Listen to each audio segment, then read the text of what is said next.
análisis, diseño en pilares, después se le concreto más. Último tema, ¿ya? En el cual el examen sí va a ser va a ser examen, no va a haber ya trabajo, no va a haber nada, ¿ya? Va a haber dos problemas. El primer problema va a ser pilares circulares, diseño de pilares circulares, y el otro problema va a ser diseño de pilares rectangulares, ¿ya? Entonces, lo que se va a hacer hoy día, van a tener que aprenderlo, practicarlo, y eso va a venir en el examen, ¿ya? Yo voy a hacer solamente el circular y el rectangular, casi lo mismo. Le voy a dar las pautas, ya ustedes, después si gusta dejar un ejercicio, ya ustedes pueden practicarlo. Ingeniero, ya lo hice, a ver, verifíquelo. Entonces vienen en su examen, como le voy a decir, unos sábados, te van a traer 2 o 3 sábados, nada más, unos papelitos, y ahí traes, les recomiendo lapicero o lápiz, regla, una reglita, ¿no? Para que saquen el abaco exacto, ¿no? Diseño de pilares. O sea, va a ser escrito, así, ¿no? Como somos 60 o 59, para no que se copien, vamos a ver cómo lo hacemos. Copia hasta acá, así, lejitos, apagamos celulares, vamos a ver cómo nos va esta vez. Ya no va a ser trabajo, ¿ya? Sí. El que aprovechó el que ya se va por 0,5, ya por presencia, ¿no? El que se va por 10, 11, 13, ahí sí lo veo un poco más difícil. Bien. Pilares. Entonces, para el diseño de pilares, miren, vamos a leer un poquitito.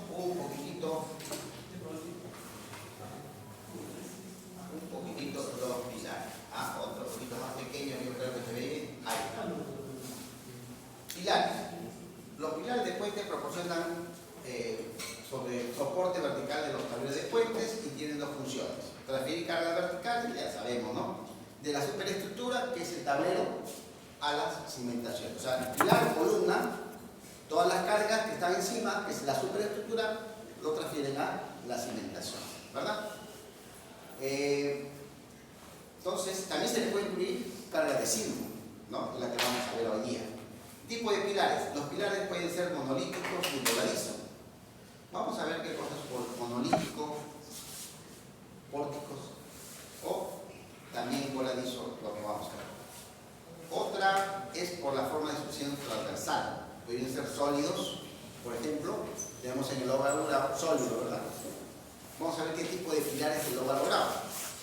Huecos, circulares, octogonales, hexagonales, rectangulares, etc. Puede ser cualquier forma.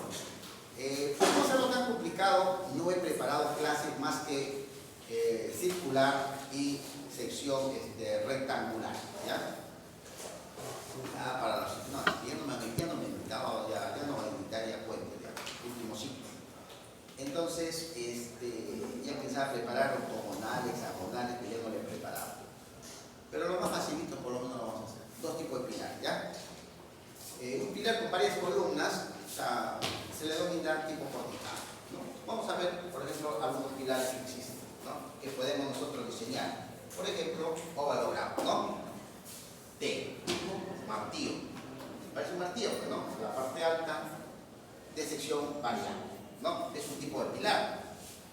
Tenemos pilares aporticados, ¿no? Pórticos.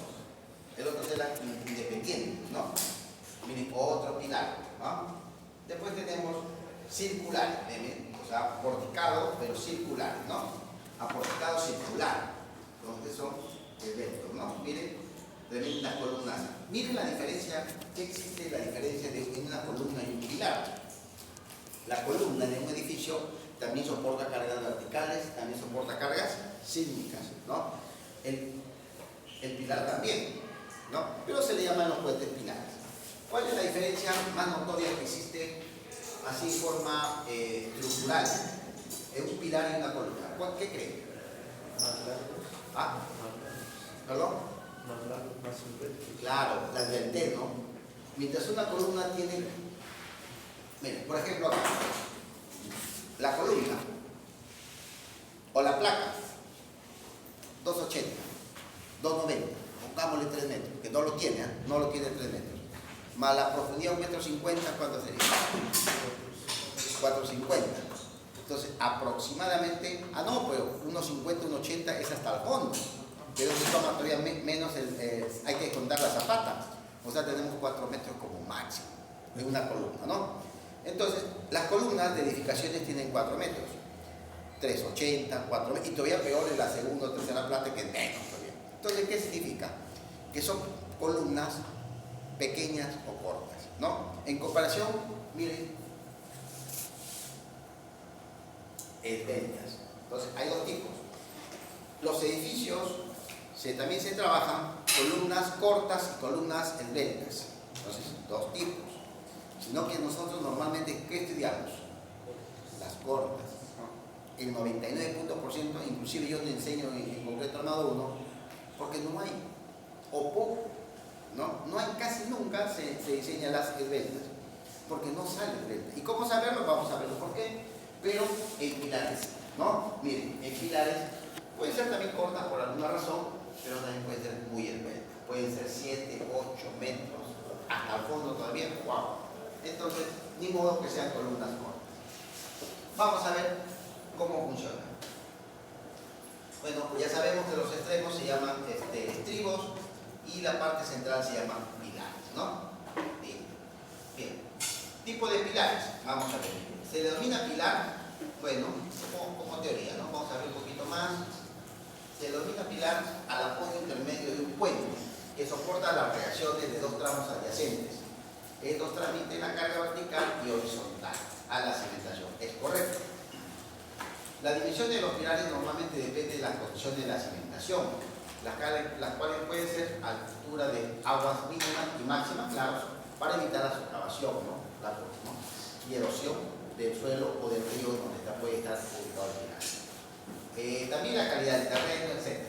Cuando se determina el número de pilares, se tiene que tomar en cuenta lo siguiente: causar el menos desarreglo en la corriente del río, claro, para que no exista pues como están diciendo, la socavación, ¿no? O sea, ubicarlo en pilar, si es en un río, adecuadamente, que no tenga pues, que le haga lo menos daño posible. La distancia entre pilares es lo posible tratar de ser simétrica, en lo posible. Para que, igual que, por ejemplo, en Lima, recuerden que hay un tren eléctrico. No, ese es el problema ya. El próximo ciclo voy a andar en concreto armado, ahí voy a enseñar pilares para tren eléctrico. Cómo son las cargas, muy bonito, eso yo lo he hecho también. Entonces tenemos pilares, o se llaman pilares porque también son puentes. Y ahí el tren eléctrico, ¿cómo pasa? Hay 2 vías, uno que viene y otro. Entonces hay que estudiarlo en los 2 casos, cuando pasa una vía del tren y cuando pasa las 2 vías en movimiento. Entonces eso viene. Y eso me vino a mí en el examen final. Y nos crucificaron a todos. Entonces, ya después ya nos enseñó el profesor y ya sabe cómo se diseñan pilares para trenes eléctricos, ¿no? Muy interesante. Y eso lo vamos a explicar después. Bien, la extensión de pilares no tiene que. Entonces vamos a ver los diferentes tipos de pilares que podemos trabajar. Ya lo han visto, pero acá hay otro. Por ejemplo, tenemos pilares, por ejemplo, ya tenemos cuando hay presiones y presiones, ¿no? Ríos, ¿no? Un nivel de agua, ¿no? La presión del agua, etcétera, etcétera, etcétera, etcétera, ¿no? También tenemos pilares pues, circulares, ¿no? Y aproximadamente esto hay que saber interpretarlo. ¿Veis? O sea, el diámetro de un pilar es la altura aproximada, pero hasta el fondo entre 10 aproximado. De ahí lo mínimo, de ahí para arriba, ¿no? Y así por el estilo, o sea, son características que nos damos expertos de diseñar pilares y los predimensionamientos, ¿ya? Predimensionamiento de pilares. Bien, miren, este es el valor de C y abajo CB. ¿Para qué? Si lo queremos hacer un pilar en forma de agua, ¿no? Hay que respetar esto. La presión, las supresiones, como les decía, pues eso ya depende pues, del terreno. Clase de pilares, pilar rectangular variable. ¿Ah? Lo que tenemos eso es en overlogrado, ¿no? Pilar tipo tarjeta, una tarjeta, pues, directo, o sea, una sección variable. Y miren las dimensiones, miren. Si arriba tenemos el pilar, y justo el pilar acá en el overlogrado es de 4 vigas, ¿no? Es para 2 carriles, ¿no? 2 carriles, una vía, pero 2 carriles. Miren cuánto tiene que ser la garganta. ¿No? Hay que respetar eso, ¿ya? Bien, longitudes pueden ser pues, desde la parte superior hasta acá, de 10 a 30 metros, se recomienda este tipo de pilar. Miren, ustedes miren la longitud. L, si fuera 10 metros, ¿cuánto tiene que ser esta parte? 1,5 metros. ¿No? Eso es lo que se recomienda para poder diseñar un buen pilar.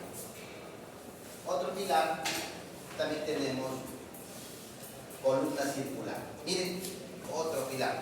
Tenemos C y la columna circular. ¿Y cuánto es el diámetro? Aproximadamente L9. L9. ¿Ya? Aproximadamente. ¿No? L9. Son datos de los expertos, ¿no? Que son como indicaciones. Ahora, entonces, ya vimos que un pilar es como una columna de lo grande, es delta. Entonces, si ustedes ya estudiaron en el concreto armado 1, columnas cortas, ¿cuál es la diferencia de hoy día? Estudiar columnas deltas. Eso es todo. Y se cerró el tema. Por eso es bien sencillo, ¿no? Vamos a hacer un ejercicio también de aplicación. Columnas deltas. Cariño. ¿Qué cosas son columnas deltas? Lo vamos a analizar, ¿ya? Las columnas de concreto armado, por lo general, son poco esbeltas. ¿Es cierto o no? Un edificio. Pero vamos a ver por qué son poco esbeltas. No es cuestión de decirle al ingeniero cómo saber que es poco esbelta, según el AC, ¿no? Y su falla no se produce por pandeo. ¿Qué cosa es pandeo? Miren, imagínense, es la flexión, pero en columnas. Así se llama flexión. Y esto se llama pandeo. Bien, si es muy corta, ¿qué va a producir pandeo? Pues imaginen una columna chiquitita o pequeña, no se produce pandeo. Pero una columna larguísima, al tener la carga, ¿cómo se hace? Miren lo que puede pasar. Vamos a hacer una columna. ¿Eh? Tenemos una columna. Miren, las cargas son así los momentos. Entonces miren lo que puede pasar.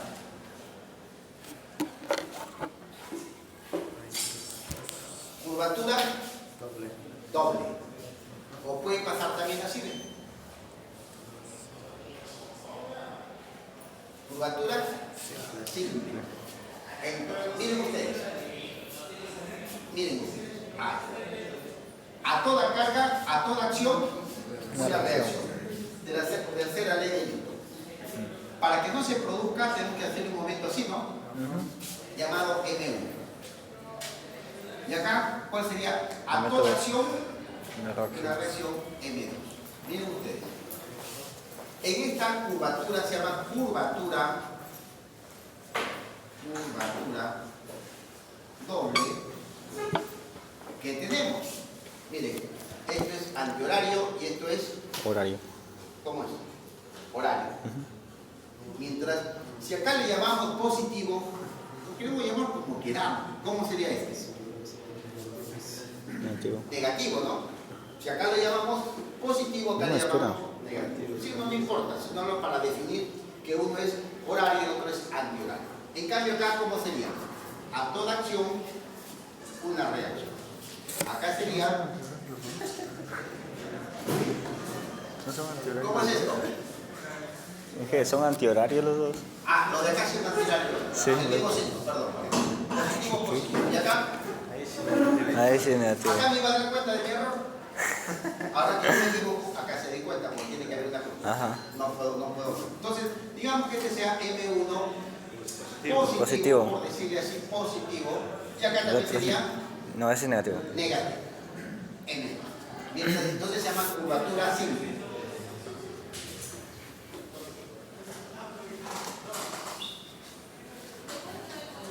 Entonces, muy bien. Ahora, el ACI recomienda que el efecto de Vertel se desprecie. Esto es importantísimo, porque depende de esto, yo en el examen te puedo hacer que sea esbelta o que no sea esbelta. Si es esbelta, lo van a calcular de una forma. Y si no es esbelta, de otra forma. ¿Ya? Ojo para el examen, eso ya es examen. Miren. K, NU entre R menor e igual a 22. Uy, esta fórmula tiene 100 años. Cuando nació Euler. 100 años creo que no le miento. ¿Ya? ¿Qué cosas no ariostradas y qué cosas columnas ariostradas? Esto es importantísimo. es para las edificaciones, por ejemplo, y acá también. Dice, para columnas no ambiostrales, con desplazamiento lateral. ¿Qué significa? Por ejemplo, las columnas que están solitas, o los pórticos, miren. Ven, las columnas no ambiostrales. Este es un pórtico, es una columna, miren, es un pórtico. Y acá encima está el cuello. Acá está la viga después. Miren, entonces el sismo en las dos direcciones, o sea en X y Y, en X o en Y como quieran, esto tiene un desplazamiento lateral. Miren,